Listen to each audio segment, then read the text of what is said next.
InSearch memang bukan universitas, tapi pathway menuju universitas. Dalam praktiknya, banyak siswa Indonesia yang bahkan selesai kelas 11 itu langsung berangkat ke InSearch. Ijazah. Orchid Park Secondary School di Singapura yang memang sekolah menengah kelas 7-10. Jadi setara dengan SMP plus 1 tahun kalau di Indonesia.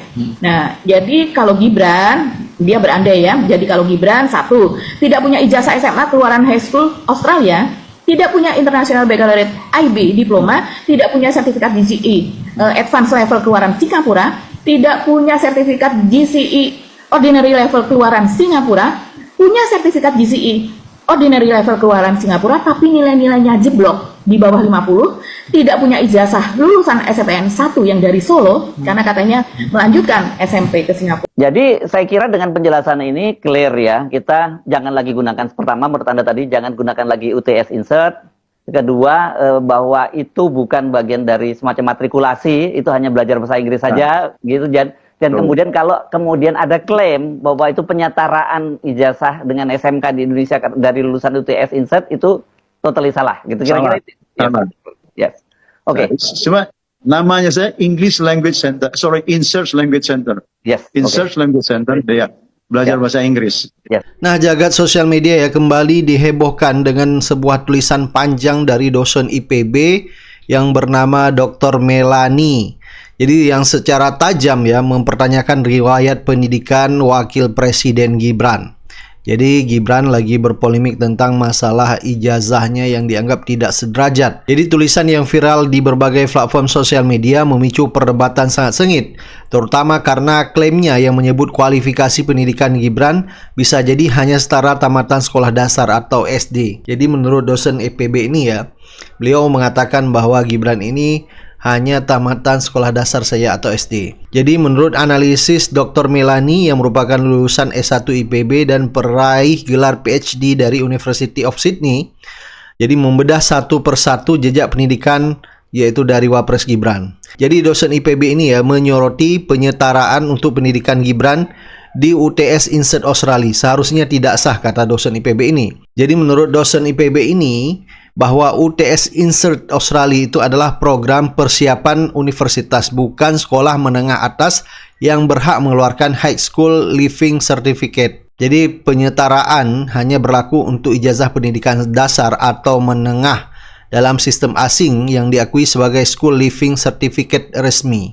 Nah, pernyataan dari dosen IPB ini yaitu Dr. Melani ya sekaligus membungkam yang bernama Inalim, yaitu yang membela Gibran yang mengatakan bahwa UTS Insert Sydney itu setara dengan lulusan SMK atau SMA. Nah, apa yang disampaikan oleh dosen IPB yaitu Dr. Melani ini dirangkum juga di dalam channel Off the Record FNN. Baik, langsung saja kita simak ya. Begini jelasinnya Pak Roy ya, ijazah SMA Indonesia ataupun negara lain tidak selalu diakui setara dengan SMA di Australia. Karena itu, banyak universitas di sana membuka jalur pathway program, semacam matrikulasi yang disebut foundation. Program ini setara dengan kelas 12 di Indonesia. Contohnya, University of Melbourne punya Trinity College yang menawarkan foundation. UTS, University of Technology Sydney, punya program foundation yang dikelola oleh InSearch. InSearch memang bukan universitas, tapi pathway menuju universitas. Dalam praktiknya, banyak siswa Indonesia yang bahkan selesai kelas 11 itu langsung berangkat ke InSearch dan mereka memang bisa diterima. Bahkan untuk siswa dengan kurikulum Cambridge, setelah lulus O-Level setara kelas 10 di sini, itu juga bisa langsung masuk ke InSearch, kemudian ke UTS University ya. Program foundation ini bukan hanya diakui oleh UTS, tapi juga jadi jalur masuk yang diakui sejumlah universitas lain, bahkan di luar Australia. Misalnya MDIS di Singapura yang diambil oleh Mas Gibran. Itu juga menerima siswa dengan menempuh jalur foundation ini. Jadi, kalau memang mau mencari kebenaran, nggak sulit kok. Program InSearch ini bahkan ada di Indonesia, ditawarkan lewat UIC College. Silahkan monggo, bisa langsung dicek ke sana tanpa berdebat panjang lebar. Tapi kalau memang mau mencari kebenaran ya. Bukan UTS InSearch, Pak. Namanya InSearch Language Center. Oh, Insert Language Center. Bahasa dong itu ya? berbeda dengan UTS. UTS itu University Technology of Sydney ya. Itu university. Kalau InSearch ini, Insert Language Center, tempat orang-orang belajar bahasa Inggris. Itu ada 3 jalur itu ya, yang saya tahu ya.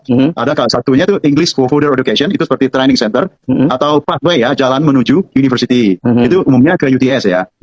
Karena itu Bang berafiliasi dengan UTS. Bekerja sama dengan banyak di UTS. Jadi mahasiswa overseas yang mau berkuliah atau sekolah di UTS, Di training dulu bahasa Inggrisnya, kalau bahasa Inggrisnya belum memadai, sekolah dulu di insert. Tapi itu bukan UTS, itu Insert Language Center namanya. Nah Dari situ bukan saja, bukan saja mahasiswa melanjutkan sekolah ke university, tapi bisa juga orang-orang umum yang mau belajar bahasa Inggris di sana. Seperti halnya istri saya, waktu dia dapat permanent resident Australia, mereka tuh dikasih, atau orang-orang yang dapat permanent resident Australia itu ya dikasih hak untuk belajar bahasa Inggris selama 500 jam gratis dari pemerintah Australia, itu dikirimnya ke insert juga. Belajar bahasa Inggris di insert ya. Jadi tidak memandang ijazahnya ya, tidak menentukan ijazah. Tidak memandang ijazah sebelumnya.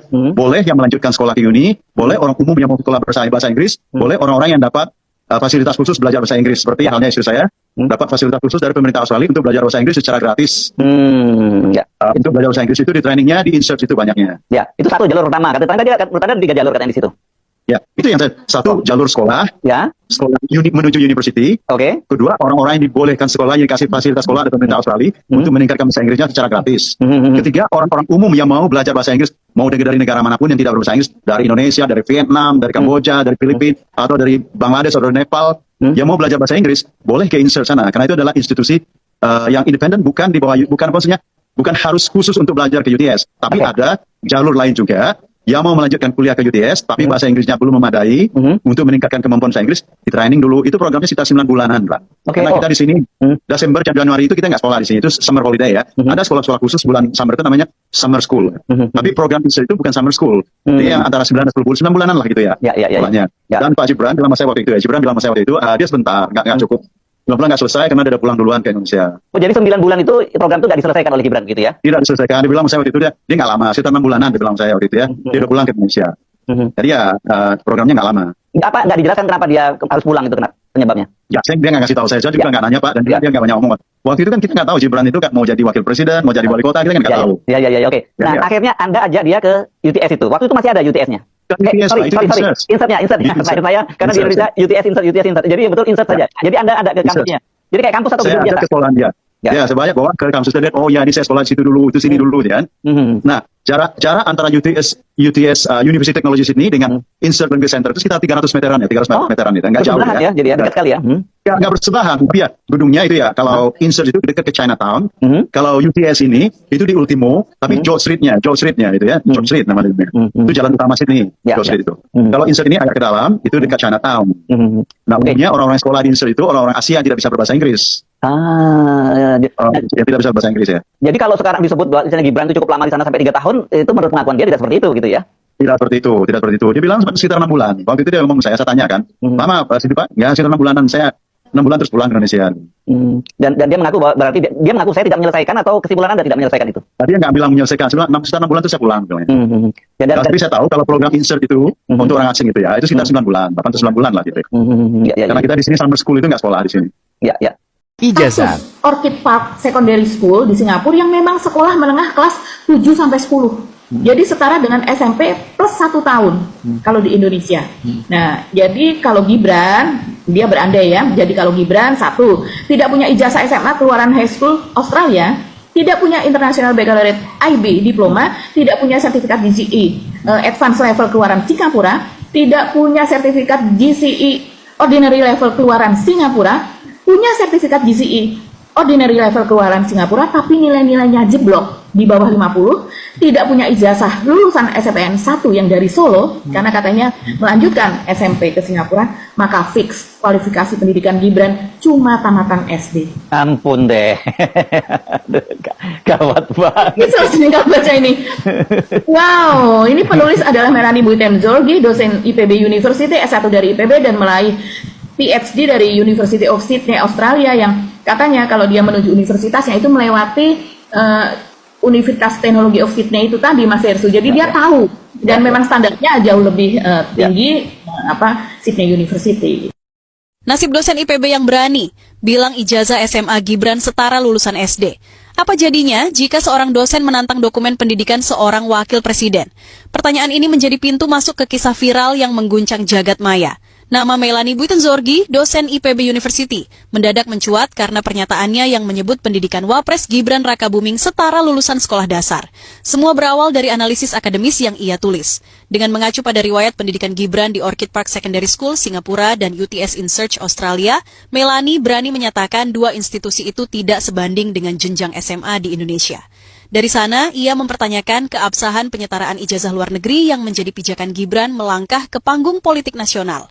Pernyataan itu langsung jadi sorotan. Sebagian publik mendukung karena menilai ada ruang diskusi akademis. Sebagian lain mengecam karena menganggap opini tersebut menjatuhkan legitimasi seorang pejabat negara. Tak butuh waktu lama, nama Melani ramai diperbincangkan di media sosial, membuat atmosfer semakin panas. Sebagai institusi tempatnya mengabdi, IPB University pun tak tinggal diam.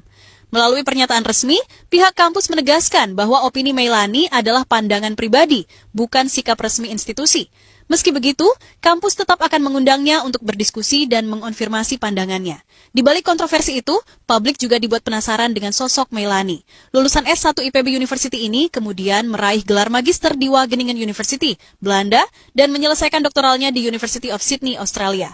Bidangnya bukan sembarangan, yakni ekonomi politik lingkungan. Jejak akademiknya pun tak kalah impresif. Melani dikenal aktif menulis dengan sejumlah publikasi ilmiah di Google Scholar yang fokus pada isu lingkungan dan sumber daya. Sosoknya selama ini lebih banyak berkiprah di dunia penelitian, sebelum akhirnya viral karena kritik tajam yang dilontarkan. Kontroversi ini pun menciptakan drama yang unik. Seorang akademisi yang biasanya berkutat di ruang kelas dan jurnal ilmiah, kini terseret dalam pusaran debat politik tingkat nasional. Di satu sisi, ia menampilkan wajah keberanian akademis. Di sisi lain, ada konsekuensi besar dari opini yang ia suarakan. Publik pun terbelah. Ada yang menganggap pernyataan Melani sebagai bentuk check and balance yang sehat. Namun ada juga yang menilai timing dan caranya menimbulkan kegaduhan tidak perlu. Semua ini membuat situasi makin rumit, seolah drama akademisi melawan realitas politik sedang dimainkan di depan mata. Kini, nasib Melani berada di persimpangan. Apakah ia akan bergeming mempertahankan analisisnya atau memilih jalan kompromi setelah berdiskusi dengan kampus? Assalamualaikum guys.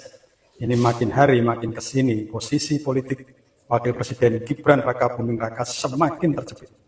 Ia sudah digugat secara perdata di Pengadilan Negeri Jakarta Pusat oleh pengacara Subhan dengan gugatan ganti rugi 125 triliun karena si Subhan ini mempersoalkan atau mempertanyakan ijazah SMK Gibran yang digunakan untuk mendaftar sebagai calon presiden, juga mendaftar juga sebagai wali kota Solo waktu itu.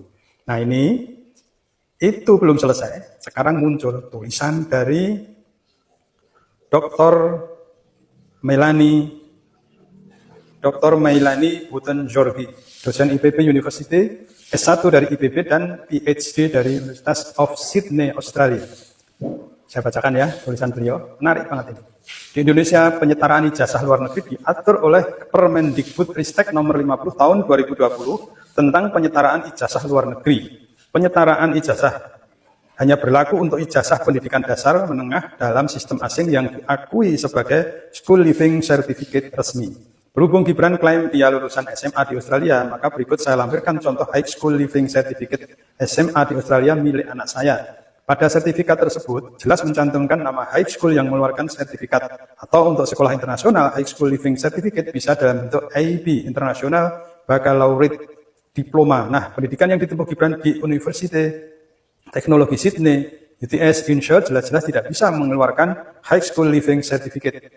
UTS bukan high school, sedangkan program INSET yang diambil Gibran di UTS adalah program persiapan atau matrikulasi atau bridging pra-universitas. Maka dokumen penyetaraan yang dikeluarkan Dikdasmen yang menyatakan pendidikan Gibran di UTS INSET setara SMK kelas 12 seharusnya batal demi hukum karena melanggar Permendikbudristek nomor 50 tahun 2020.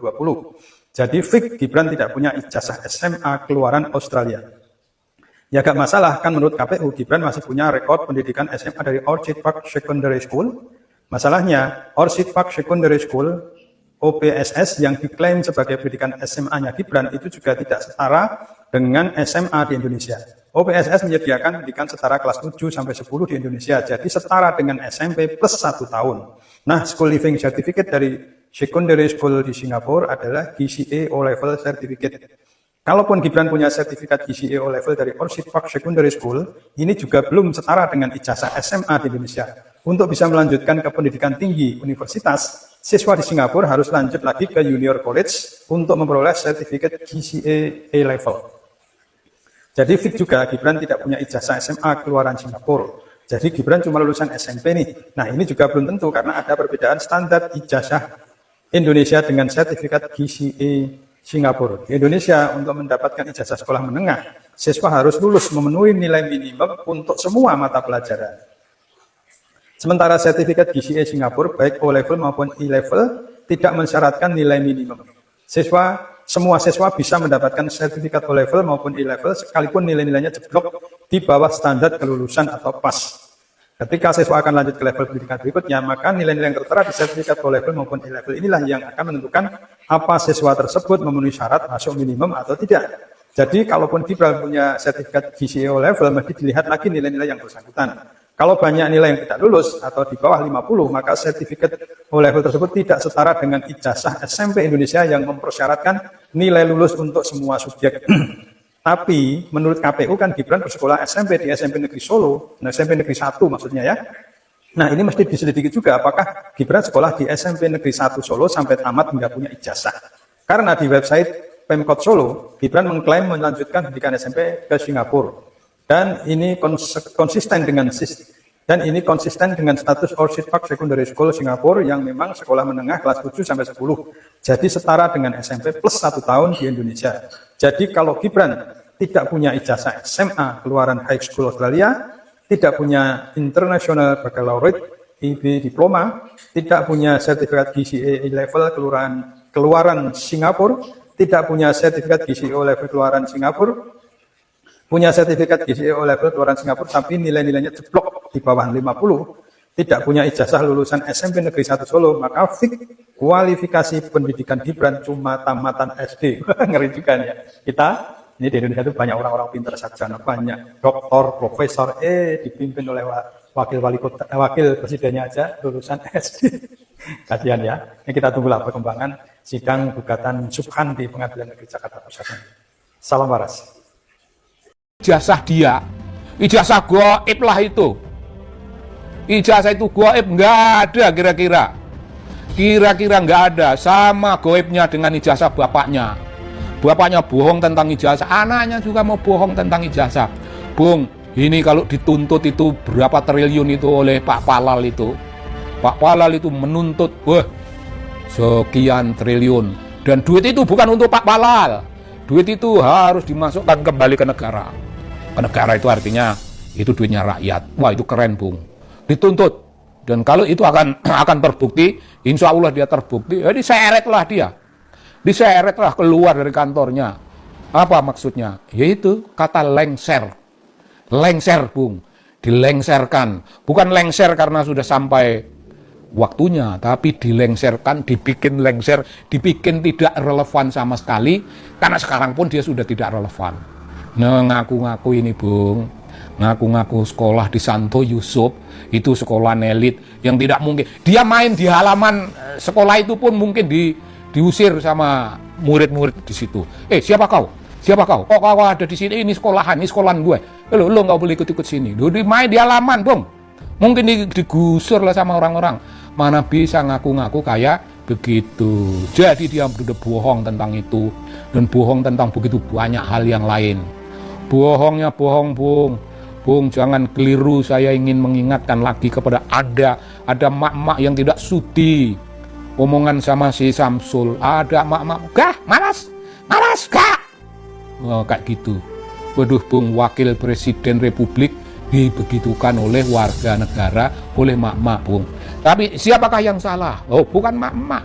Mak-mak itu sudah sepantasnya sudah bertindak terukur, bertindak akurat, bertindak betul-betul semulia-mulianya tindakan. Yang tidak mulia itu kan orang yang tidak tahu, macam raja tua yang punya pangeran Blok On tapi dipaksa dinaikkan tahta itu tadi.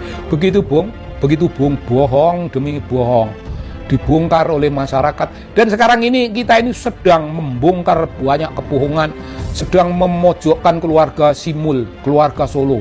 Bung, meskipun dia berteriak Jokowi Gibran, Prabowo Gibran 2 periode, nggak ada yang dengerin, Bung, nggak ada yang dengerin. Dan dia dilongsorkan ke sana, makin longsor, makin tidak didengar orang. Begitu, Bung. Salam dari TV Anak Bangsa, dari channel kita untuk saling berkomunikasi. Salam, Bung, salam. Nah, Gibran Raka Buming Raka ini kan secara fakta dia tidak punya ijazah. SMA, tidak punya ijazah SMK, tidak punya ijazah madrasah aliyah, juga tidak punya ijazah madrasah aliyah kejuruan. Yang menyebabkan dia seolah-olah memenuhi syarat itu adalah surat keterangan yang dikeluarkan oleh Dinas Pendidikan Dasar dan Menengah ya waktu itu ya. Kemendikdasmen. Kemendikdasmen yang sekarang kan dijabat oleh Abdul Muti ya. Iya. Dia dianggap punya ijazah yang setara dengan SMK, yang ijazah dia itu keluaran dari UTS, University Technique of Sydney ya, atau universitas yang di Singapura di Australia. Sementara yang dianggap dia itu lulus SMA itu juga nggak punya ijazahnya, karena ketika dia di mana di Singapura di Orchard Secondary School itu ya, Orchard Park Secondary School itu juga dia belum punya ijazah dari Orchard atau tidak ada surat keterangan yang jadi lampiran dari Orchard yang dijadikan dasar oleh Kementerian Pendidikan Dasar dan Menengah untuk mengeluarkan suket surat keterangan. Itu problemnya. Problem lanjutannya, proses kita meminjam istilah bola ya, naturalisasi ya, atau bahasa tepatnya penyetaraan ya. Sekolah di luar negeri yang kemudian dianggap setara dengan sekolah di dalam negeri, baik itu apakah setara SMA, setara SMK, setara madrasah aliyah atau madrasah aliyah kejuruan. Dalam hal ini kasus Gibran kan dianggap disetarakan dengan SMK tuh. Iya, betul. Itu dengan suket, padahal harusnya dengan besiking. Apa itu besiking? Surat keputusan dari badan atau pejabat tata usaha negara yang menegaskan bahwa ijazah yang dimiliki Gibran itu memang kalau diukur dengan parameter pendidikan di Indonesia itu setara dengan SMK. Jadi ada dua problem dalam ijazah penyetaraan punya Gibran tadi. Satu problem material. Problem materialnya apakah benar Gibran ini udah sekolah di Australia atau Singapura? Yang oleh Roy Suryo dan yang lainnya kan dikritik, itu belum lulus SMA, nggak setara SMA. Bahkan yang di Australia itu hanya kuliah matrikulasi menuju jenjang mau kuliah, bukan kuliah matrikulasi ya, kayak semacam bimbel gitu loh, untuk kuliah gitu loh. Jadi tidak bisa kemudian dianggap punya ijazah setara SMA atau SMK gitu. Yang di Singapura juga begitu, walaupun ya klaimnya kan kalau di Singapura itu negara yang dulu dijajah Inggris. Jadi sistem pendidikan mengikuti model sistem Anglo-Saxon, kalau kita kan Eropa kontinental. Jadi dia kan jenjang SMP dan SMA itu disatukan ya. Kalau kita kan SD sendiri, SMP sendiri, SMA sendiri. Walaupun dalam penyebutan kelasnya kan sekarang kita disatukan ya. Dulu kelas 6 SD, terus kelas 1 itu kan kelas 1 SMP kan. Kalau sekarang kan nggak ditelanjutkan. Di kelas 11, 12, 13 dan lanjut. Gitu. Nah, jadi problemnya adalah harusnya secara formil ya, penyetaraan itu dalam bentuk SK, surat keputusan, bukan surat keterangan. Ya. Kalau istilah ketatanegaraan itu disebut besiking gitu ya. Yang kedua, secara material, ini memang nggak ada masalah ijazahnya, apalagi saat mengeluarkan suket itu Kemendikdasmen ya, itu tidak ada lampiran dari ijazah-ijazah baik dari Australia maupun dari Singapura yang kemudian oleh Kementerian Pendidikan Dasar dan Menengah disetarakan dengan ijazah setara SMK atau SMA. Maka fix memang Gibran nggak punya ijazah SMA. Makanya kembali kepada pasal 169 huruf R atau syarat ke-18, yang syarat ini semuanya kumulatif ya. Artinya satu aja syarat nggak terpenuhi ya berarti nggak bisa lolos jadi calon, dan hari ini nggak bisa dilantik jadi presiden. Dan karena tidak memenuhi syarat harusnya demi hukum dimakzulkan, diberhentikan. Betul. Karena syaratnya nggak terpenuhi, gimana orang nggak memenuhi syarat kok bisa jadi pejabat gitu loh. Betul. Nah itu yang kemudian jadi soal adalah karena syarat-syarat yang diatur pada 169 huruf itu limitatif atau terbatas ya, detail ya. Dia harus punya ijazah minimal apa? SMA. Ini kalau ini pilihan, kalau udah punya SMA selesai. Yeah. Kalau nggak punya SMA ya SMK. Nah, kalau nggak punya SMK ya madrasah aliyah. Kalau nggak punya madrasah aliyah ya madrasah aliyah kejuruan. Nah, 4 sekolah yang diakui di Indonesia ini Gibran nggak punya satupun ijazahnya. Gibran nggak punya ijazah SMA, Gibran nggak punya ijazah SMK, Gibran nggak punya ijazah madrasah aliyah, Gibran nggak punya ijazah madrasah aliyah kejuruan. Satu-satunya yang dimiliki Gibran yang dianggap itu memenuhi syarat itu adalah Gibran punya suket. Surat keterangan yang dianggap surat itu setara dengan SMA. Apa dasar surat itu? Ya tadi sekolah Gibran di Australia dan di Singapura. Padahal di kedua sekolah ini Gibran juga tidak melampirkan ijazahnya. Dan lebih lanjut, apakah ijazah itu memang kualifikasinya setara dengan SMA atau setara dengan madrasah aliyah atau setara dengan SMK atau setara dengan madrasah aliyah kejuruan? Kan enggak. Nah, jadi saya kira hari ini tuh tuntutan untuk pemakzulan Gibran tuh lebih konkret ya. Karena apa? Lebih spesifik berkaitan dengan tidak dipenuhinya syarat seorang Gibran untuk menjadi wakil presiden. Kalau dulu kita ingatkan tuntutan purnawirawan prajurit TNI yang tanggal 17 April 2025 yang lalu berkumpul di sebuah aula di mana dulu? Kelapa Gading. Kita kan hadir juga itu. Itu kan ada 8 poin ya kalau nggak salah. 8 poin betul. Salah satunya kan pemajulan Gibran. Saat itu kan pemajulannya kan alasannya kan masih umum lah ibaratnya karena memang dianggap tidak layak. Atau bahasa saya kalau itu yang dijadikan dasar itu adalah soal kelayakan material. Ini presiden, wakil presiden nggak layak menduduki jabatan. Masih banyak yang lainnya lebih cakep kok diposisikan sebagai wakil presiden. Karena itu ayo deh diberhentikan saja. Kalau nggak mau berhenti ada inisiatif mundur juga bagus begitu. Nah kalau hari ini limitatif jelas tegas tidak memenuhi syarat formil. Artinya apa, nggak ada alasan gitu loh. Jadi sebenarnya kalau sebelumnya tuntutan Gibran diberhentikan itu tuntutan dari purnawirawan TNI atau tuntutan dari insan yang mewakili kalangan militer katakanlah demikian ya. Hari ini sudah ada tuntutan dari masyarakat sipil. Karena apa? Suara yang disuarakan baik siapa? Subhan Palal, Roy Suryo dan yang lainnya ini orang-orang yang terkategori dari civil society gitu loh. Dan alasannya lebih menolak karena apa? Gak mau syarat lagi, gimana mau tetap jadi wakil presiden kalau gak mau syarat gitu, kecuali bisa ditunjukkan Gibran bikin video ini loh ijazah SMA aku, atau ini loh ijazah SMK aku, atau ini loh ijazah madrasah aliyah aku, atau ini loh ijazah madrasah aliyah kejuruanku, kan itu. Nah kemudian ada yang klaim, nah itu kan minimal kan Gibran punya ijazah yang setara dengan kuliah, apalagi ke situ makin ngawur apa? Yang setara SMA aja nggak punya, kok bisa punya yang kuliah? Dari mana dapatnya kuliah?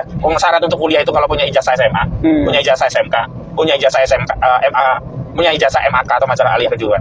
Begitu konkretnya. Oke. Tapi saya ingin kulik dari segi hukum nih. Kemarin kan Pak Subhan Palal dan hakim mediator yang sempat kita wawancarain itu dia menginginkan Gibran harus hadir gitu. Nah itu memungkinkan nggak sih secara konstitusional atau secara hukum gitu? Atau wajib? Kalau itu bukan memungkinkan, itu wajib. Saya lupa ya, ada peraturan Mahkamah Agung tentang tata cara mediasi. Lupa saya nomornya. Nah dalam tata cara mediasi itu para pihak prinsipal itu wajib hadir langsung, baik sendiri atau didampingi kuasa hukumnya. Jadi asasnya prinsipalnya dulu, dia bisa dia sendiri atau boleh dia juga didampingi oleh kuasa hukumnya. Jadi wajib. Nah memang ada kriteria kalau ada alasan yang sah dia bisa tidak hadir, tapi bisa dengan mekanisme video call. Itu juga diatur. Boleh itu berarti? Iya diatur boleh begitu. Tapi dia harus menjelaskan alasannya apa. Jangan ketidakhadirannya itu karena ada motif merendahkan pengadilan. Kasarnya begini, ngapain gua datang, lu aja yang datang, wakili gua. Nggak boleh begitu, harus jelas ada alasannya.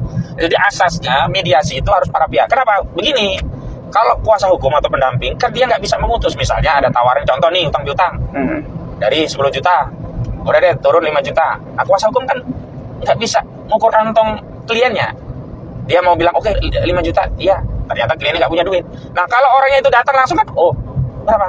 Udahlah, bayar aja 5 juta. Dia pegang 5 juta, oh ya sepakat. Nah begitu loh maksudnya mediasi itu. Biar bisa langsung diputus. Lah kalau kuasa, nanti saya tanyakan klien saya, nanti balik lagi, nanti tanyakan. Nah itu berbelit-belit.